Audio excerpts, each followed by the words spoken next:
My name is Natalia, I'm 19, and that evening the tiles at the station were still warm from the day, sticky with spilled soda and August dust, and my daughter's palm kept sliding in my grip.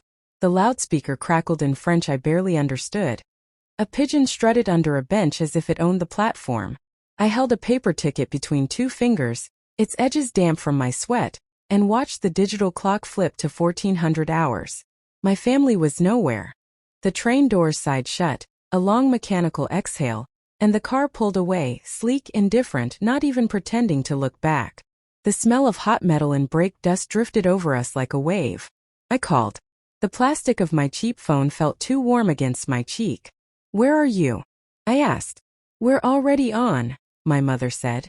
Her voice lilting with a satisfied boredom it took me a second to recognize. Someone laughed in the background, one of my brothers, that easy, shared joke laughter I had been born on the wrong side of. "You said 2. I'm here." "It is 2. I looked up at the flipping clock again, as if it might apologize, as if time might be held responsible. "You'll figure it out," she said. "Don't be dramatic." Call ended. A second later my phone buzzed again. A new message, a new suggestion that I take the bus. The bus. I pictured the green plastic seats and the way my daughter's face went white 15 minutes into any ride longer than a neighborhood errand. I pictured her small body folding at the waist, the sour-sweet smell of vomit, the looks from strangers. I could already feel the pinprick sting of that embarrassment on my skin. The train was a silver knife cutting the city. The bus was a rubber band snapped against your wrist. I stared at the metro map and the black plastic rim of the payphone and my daughter's red shoelace coming untied again. Out on the street the air had that Paris August heat, thick and patient, the kind that made the light feel like fabric. Tourists drifted past in packs. The bells at a church somewhere on the island counted a number that didn't make sense to me. My daughter tugged my shirt. "Water," she whispered. Her lips were dry. I bought a bottle for 12 francs from a kiosk and watched the coins disappear into the vendor's palm. I took a sip, and it tasted like metal and relief. I didn't know yet that in 9 days I would be staring at a square of paper with a number stamped in purple ink. The paper thin as onion skin and more powerful than anything my family could say. I didn't know yet that I would stand at a counter with a green-shaded lamp and a clerk with a blunt pencil, and hear the words that would split my life into before and after. All I knew was this. The floor trembled a little with every train that came and went. My daughter's hand was too small in mine, and the thing in my chest that had always obeyed was very, very quiet. We had dinner the night before at a cramped cafe where the forks didn't match and the table wobbled. My mother adjusted the sugar packets so they formed a neat little wall. My father pinched the bridge of his nose between two fingers in that way that meant he'd lost patience with the day. My brothers helped themselves to my fries. "You chose this," my mother said when my daughter started to fuss. "No one forced you." "You invited me," I said. The napkin under my glass had puffed up with condensation. "You invited yourself," one brother added, grinning at the other. The joke had a long history. I told myself the city would soften them. It didn't. It sharpened them. At the cathedral they stepped back when my daughter reached out toward a pillar, as if curiosity could stain stone. On the bridge they walked ahead in a line, leaving us to weave between couples with cameras and women with silk scarves tied at their throats. The sun on the river made everything look expensive. It felt like a movie set someone had dressed with us as an afterthought. 2:00, my father had said at breakfast, tapping the corner of a paper ticket with the back of his fingernail. "Platform 6. Don't be late." 2, my mother repeated, and cut her croissant exactly in half. She had the same knife she always traveled with, a thin one with a cream handle. She had brought a lemon in her handbag once because she didn't trust the wedges in restaurants. She was precise about small things and loose with big ones. There was a pattern. I could draw it if you gave me a pen and a napkin. A middle child pattern. Growing up, if a glass broke somewhere, the first question was my name. If a door slammed upstairs, I was the wind. At 12, I came home time after time to find a list on the fridge of what I had done wrong that day I wasn't even home for. I learned early not to correct the record. My corrections had never made the record change. They had only changed how loudly the pen moved across the paper. At 16, the boy from my class told me I was pretty in the shadow of a vending machine that had stolen my coin. You know how that story goes. 2 months later, I was spilling a plastic cup of orange soda at our kitchen table, and my mother was speaking in a whisper that was sharper than a shout. My brothers laughed with their mouths open. My father looked at a spot on the wall. The boy disappeared. In the pendulum of the family clock, my decision became everyone's favorite proof that I was exactly the person they had always said I was. By the time my daughter was born, the family had a new habit of saying, "We all do our part," whenever a bill arrived. "But it was your choice," my mother would add, generous with the idea of consequences that would never be hers to carry. At 19, I agreed to the trip because I was so tired of being difficult. Because the photo albums had more pictures of my brother's graduation caps than of anything that had ever included me. Because saying yes seemed like a seed I could plant in an empty field. I had packed my daughter's sweater with the bare ears on the hood, and a plastic spoon she trusted and a tiny packet of crackers that smelled faintly like cardboard. I also packed a thing I had never told them I kept. A photocopy of a page from the livret de famille my father kept in the drawer no one but him was allowed to touch. When I was 9, I had taken it out when he was at work to copy the page that had his place of birth. A town in France with a name that fit like a stone in your mouth. I pressed the book hard onto the copier lid at the library and watched the machine slide light across it, slow as a heartbeat. In my suitcase now, the photocopy was folded and folded again until it was the size of a metro ticket. It had coffee stains along one edge from my old bedroom floor. I didn't know if it would ever be good for anything other than the proof that bile wasn't the only thing that moved in my blood. But the paper felt like an answer to a question I hadn't figured out how to ask. When the train left without us and the bus schedule tilted in my hand, I had two choices. Swallow my shame like cough syrup and run after them, or stop being their hobby horse. I bought a simple, chalky mint at a kiosk to settle my daughter's stomach just in case and walked to a bench under a plane tree with peeling bark. A breeze lifted the edge of the receipt in my pocket. I found a coin, fed it to the payphone and dialed my home number. The metal smelled like pennies and old breath. The line picked up. My mother again. "You have my passport," I said. "Don't be dramatic," she answered, the exact same cadence as before. "You have my passport. You'll figure it out." "Say it," I said. My voice surprised me. It was flat like the first page of a new notebook. "We have it," she said, with that sigh of someone granting you an obvious point you should have seen on your own. "Because last time you lost." I hung up. I had a small tape recorder in my bag, the kind I used to practice my French pronunciation with at night after my daughter fell asleep. I played it back later and heard the clatter of my coins in the payphone coin return. The click of my throat, her sentence, the 3 words I needed. "We have it." That was my first piece of evidence. Not wrapped in any ceremony, just hiss and spooling tape, a date, a time written in blue ink in the margin of a little spiral notebook. 1417, August 15th. I slid the cassette into a plastic case that smelled faintly of old plastic and called it safety. That night, the hostel bed's metal frame groaned if I shifted just a little. The air smelled like bleach and other people's shampoo. I had 280 francs in my wallet after the bottle of water, the mint, the payphone. The bunk above us creaked when the woman rolled over. My daughter was asleep face down with her fist under her cheek. I made a list with a dull pencil on the back of a folded tourist map. Mary Prefecture Legal Aid. The pencil left a faint shine on the paper where it didn't leave lead. I underlined Mary twice. The Mary was cooler inside than the street, the kind of cool that feels decided, not accidental. The tile floor had a pattern that repeated every 18 squares. A fan clicked on a high shelf.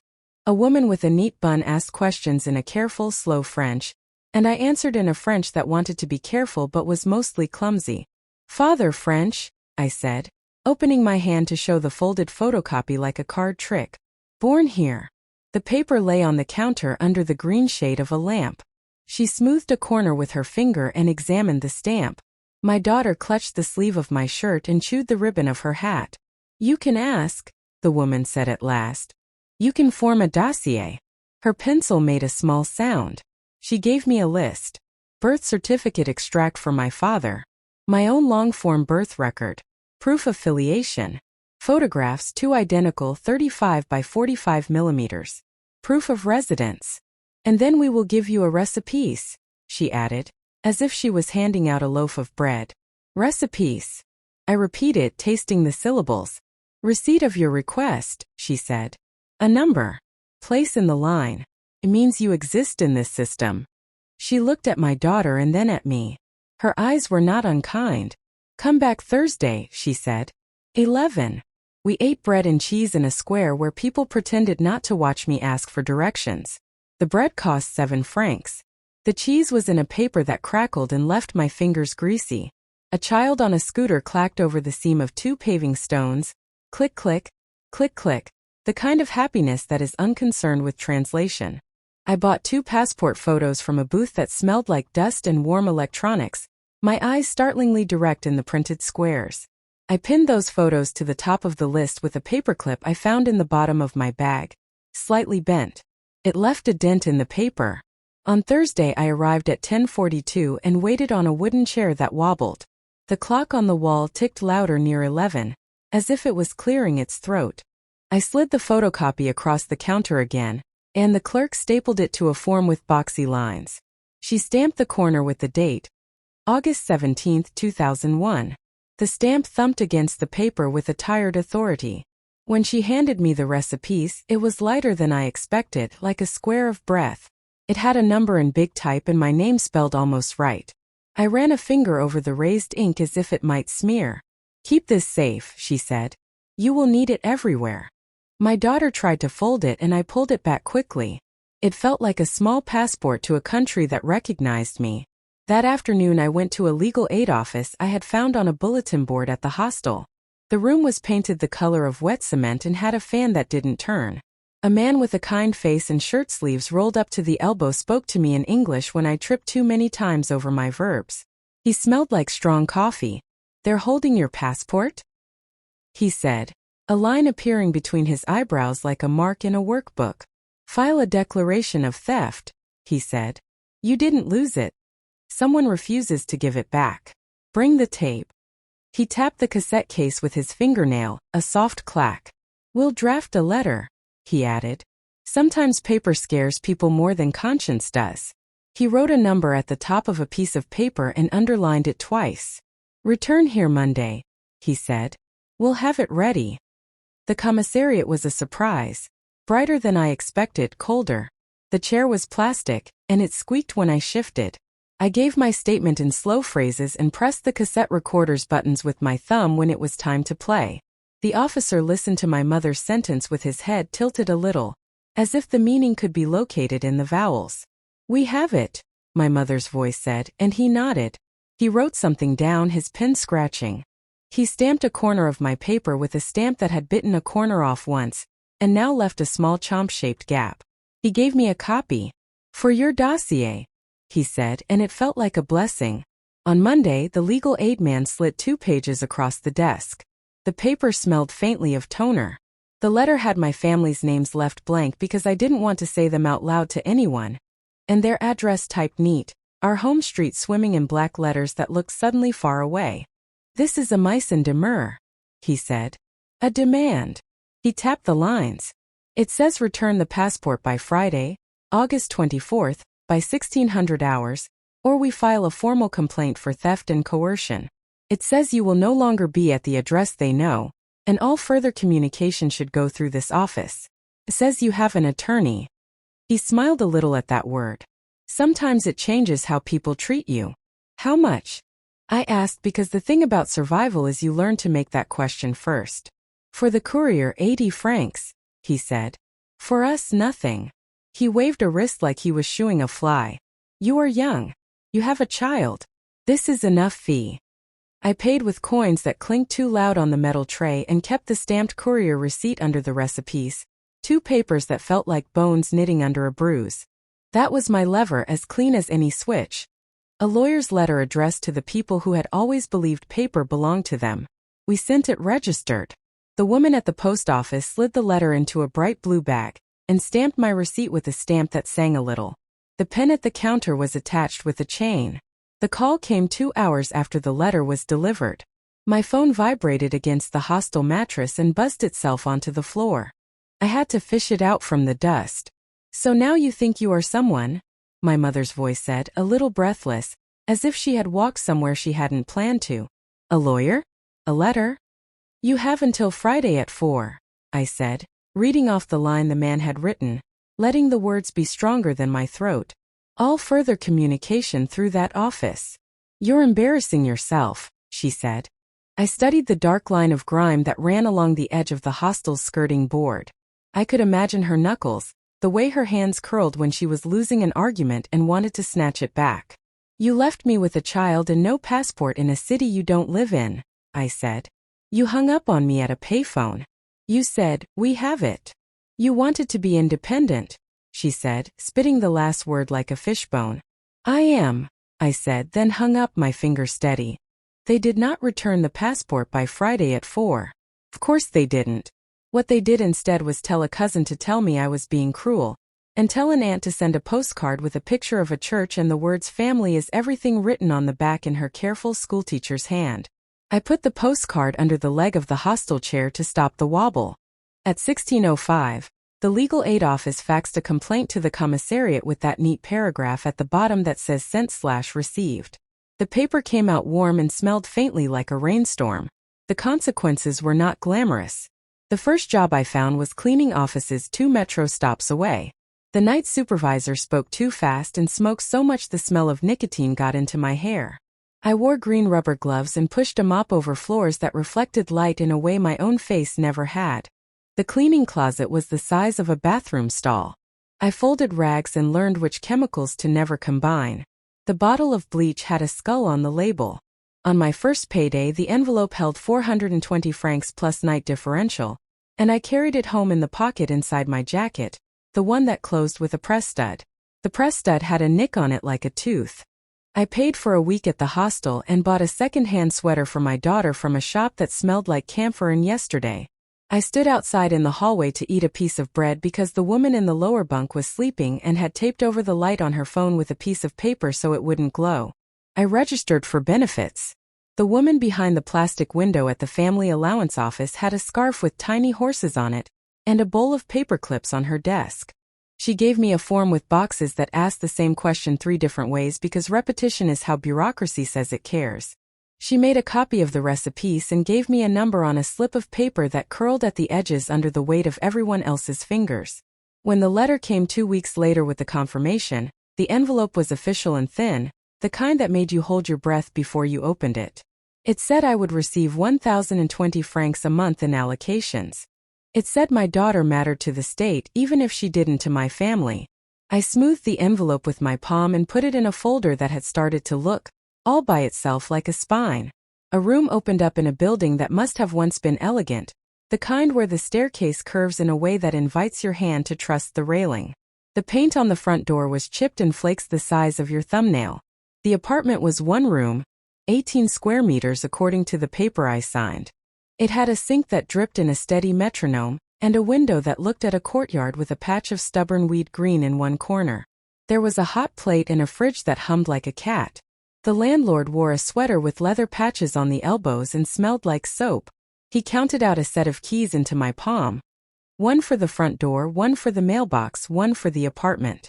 The apartment key had a tiny number stamped into its stem. 14. I turned it in the lock and felt the mechanism catch and yield. My daughter ran a hand along the windowsill and came away with chalk-white dust. We'll clean, I said. We did. The place smelled like vinegar and effort for 2 days. The letter from my family's lawyer took longer to arrive than I expected. When it did, the envelope had a logo at the top and a weight that suggested selling something bigger than apologies. It said I was unstable. It said I had put my child at risk. It said any court would see I'd left the country without proper arrangements. It said if I did not return immediately, they would move to remove me as a responsible parent. It was meant to scare me back across the water. The legal aid man read it and flicked his eyes up at me and backed down. Empty threat, he said. No jurisdiction. He drafted a reply. 2 paragraphs, no adjectives. He attached the commissariat complaint and the registered mail receipt. He attached a transcript of the cassette's key sentence, with its date and the time. He attached the recipes, now with a second stamp in the corner. We sent it. The paper felt like a moving walkway under my feet. The quiet shock on the other side took the form of silence.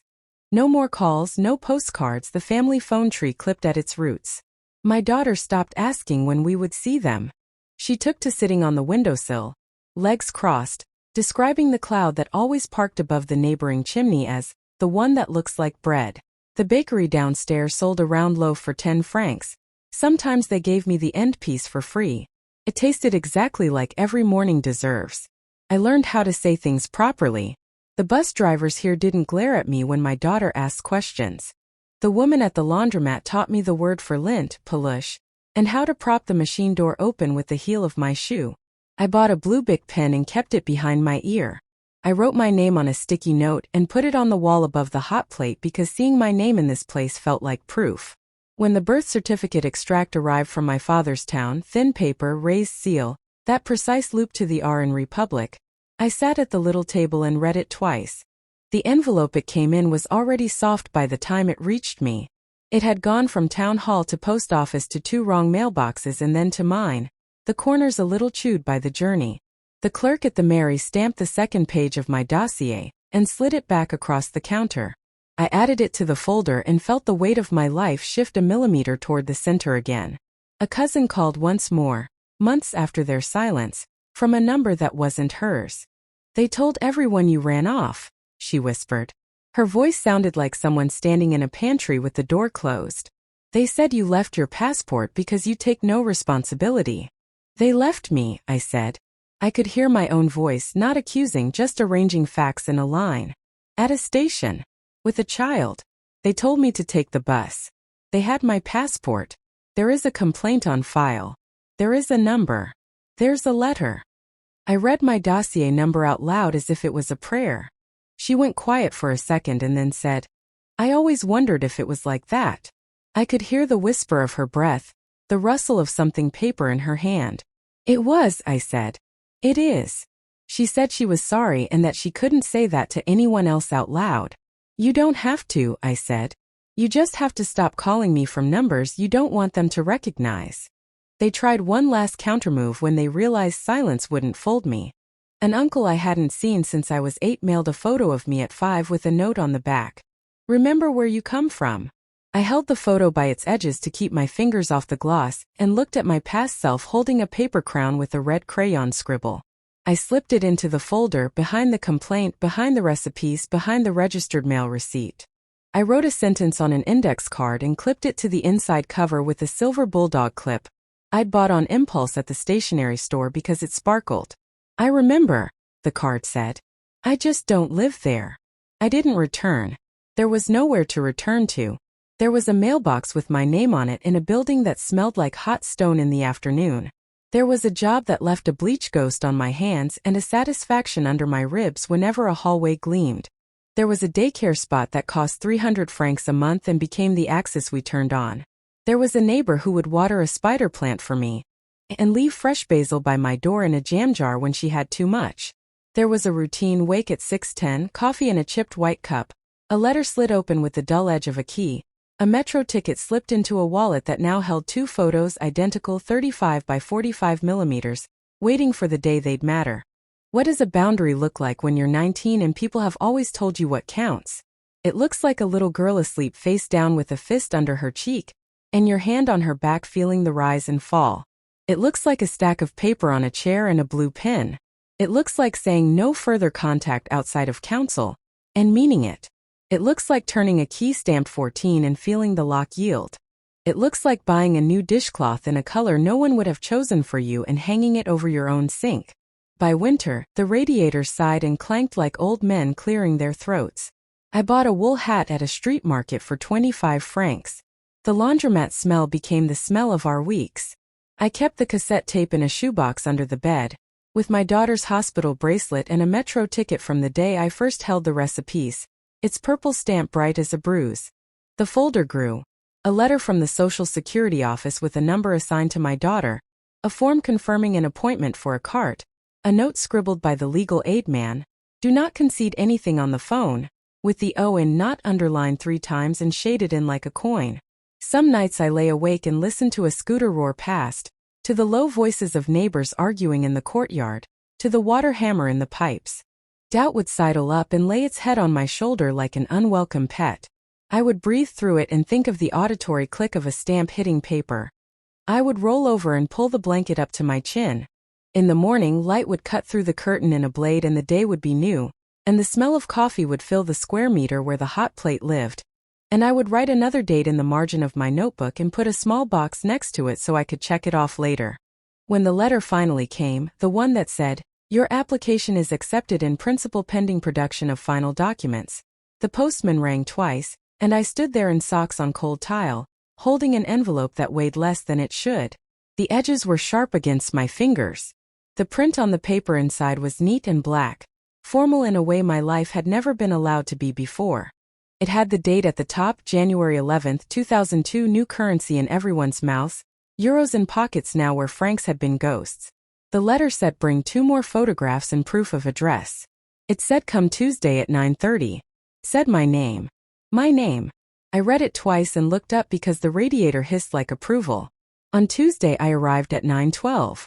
The hallway smelled like wet coats and paper. I wore a second-hand wool coat I had bought for 60 francs before the changeover and had paid a woman at the corner to replace a missing button. The button wasn't the same size as the others, and I loved it for that. I brought the dossier in a folder so fat the metal prongs had to bend a little to keep the papers in. I brought the 2 identical photographs in a paper sleeve. I brought proof of address in the form of a rent receipt signed by the landlord in blue ink. The clerk took my papers and shuffled them in a way that suggested he had done this 1,000 times and still liked it. He stamped a corner. He stamped another. The rubber made its little thump each time. He slid a card across the counter. "Come back Friday," he said. "And bring your smile." I laughed. Came out of me without my permission. My daughter had told me that morning I needed to practice smiling more with my teeth. I took the card. I went home. I fixed the wobbly table leg with a folded brochure for a museum we hadn't visited yet because admission was free on the first Sunday of the month and my cleaning schedule always took me away on Sundays. Friday came. The card was warm in my pocket when I took it out again. The woman behind the counter had painted nails the color of tomatoes and a watch that ticked loud. She handed me a laminated rectangle that had my photograph and a number and my name and a flag and an expiration date 5 years away. The plastic was smooth. It smelled faintly like nothing. The feeling in my chest wasn't relief, it was placement. I fit. In the next 3 to 6 months, I planned simple things with the kind of reverence I used to reserve for asking permission. A proper table that doesn't wobble, a real rug that can catch our toes in the morning, a job with daytime hours so I can put my daughter to bed and still get up before dawn to run along the river while the city is soft. I will enroll in evening classes 2 nights a week because I want to learn the tense that lets you say not only I will, but I am building. I will apply for the card that means I can move through airports without the taste of metal in my mouth. I will save 200 euros a month in an envelope in the cupboard, labeled with a black pen. I will buy a second set of keys, one for a friend just in case the door sticks. I will keep the folder where it is, not as proof that I owe anyone an explanation, but as a spine I can touch when I forget what bones are for. I don't write letters to my family anymore. If they write, the envelope goes in a drawer I don't open. If they call, the legal aid office forwards the numbers to a file that doesn't have to be my future. I cross the courtyard with groceries in a bag that cuts into my fingers and think, over and over, that choosing yourself is not a song you hum just once. It's a rhythm you learn to keep. Sometimes I still dream I'm back at that station, with the pigeons and the heat rising off the tile and the loudspeaker mumbling into air, and my daughter's hand slipping in mine. In the dream, the train doors open, and inside are the same faces in the same arrangement. In the dream, I feel the pull. In the dream, I turn and look at the payphone. I see the reflection of a girl in the metal, not quite a woman yet, my blue Bic pen behind her ear. She looks at me. No, she says. She hangs up. She picks up her bag. She walks toward the light. The last thing I do before bed now is wipe the sink with a dishcloth and flip the light over the stove off with my knuckle. The switch clicks. The click is small and ordinary and perfect. It sounds like a boundary closing. It sounds like the opposite of a slammed door. Sounds like a life.